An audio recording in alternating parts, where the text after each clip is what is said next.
Hello, friends. So, today we will talk about 5 tips for successful online proctored AWS certification exams.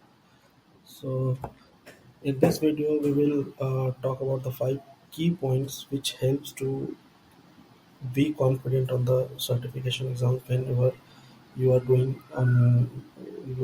you are giving your exams to your home offices.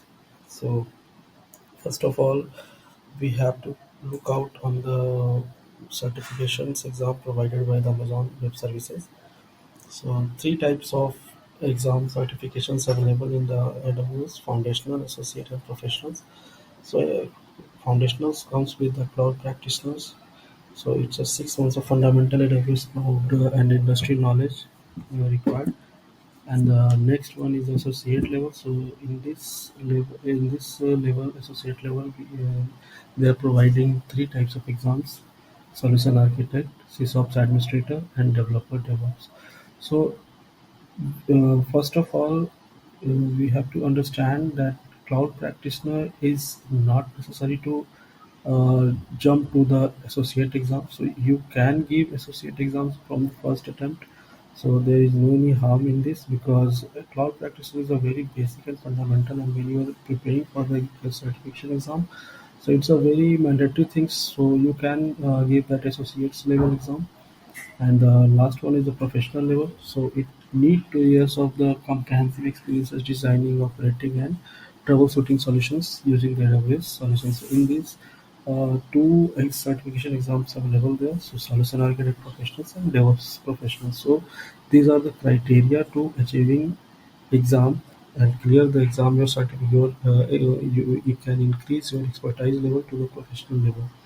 And there is some other regional specialty exams provided by the Amazon Web Services. So after that, you just finished your this foundational, associate, and professional, then you can give that specialty exam. So in these sections, there are six exams available: data analytics, database, machine learning, and skill Alexa skill builders, and advanced networking and security. So these are the AWS certification path. So let's look into the matter of what we are recording this video. So these are the very basic thing, but it needs so much understanding to how to set up your environment for the exam readiness. Okay, so first comes under the consider your needs. So online proctoring is always a great choice for candidates, those who want to comfort of testing at home or in another private space. So there are some criteria to achieve this. So the first one is you cannot take a break during an online proctor exams. So it means you will not able to get up and move out to view your webcam and any surroundings, any whatever you are. If you anticipate needing a break during your exam, so you can choose a testing center.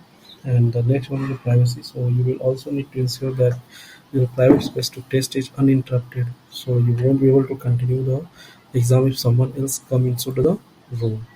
And the proctor communications. So taking an exam with online proctoring requires communicating with the proctor. You can take your exam in any of the available languages.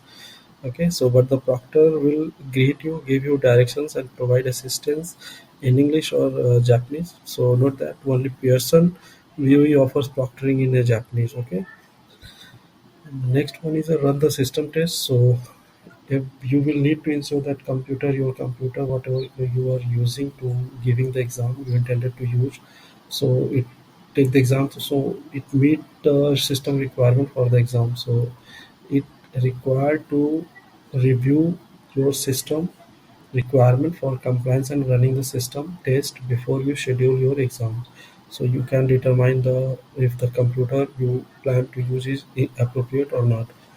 And the next one is a schedule ahead. So exam appointments are available for 24 hours a day, 7 days a week. So our recommendation to, if you schedule the exam, the greater the chance of taking it at time that's convenient for you. So if you want to book your schedule your exam in the morning hours, so you have to plan accordingly to 3 to 4 hours before. So you will just reach at that point of time just before the 30 minutes before the exam start. So scheduling ahead is also a good idea no matter how you choose to take your exam. So having a date on the calendar can be motivating to make preparation a priority. And the fourth one is read the confirmation mail. So when you schedule your exam, the test delivery provider for your exam, Pearson or PSI, will send you a confirmation email with the information you will need about your appointment. So in it, you will find all the details related to your exam appointment. So how can you start exam and what kind of personal identification is required. And the last one is a check-in early. So you will be able to launch your exam up to 30 minutes prior to your scheduled exam time. And we recommend you to take advantage of the full 30 minutes. So you will show your proctor your ID.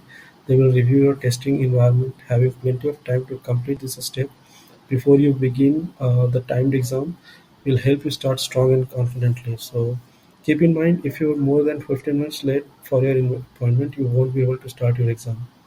Okay. So if you take away only one thing about online proctoring from this video, so let be this during your so best of luck with your next certification exam. So see you soon. Bye.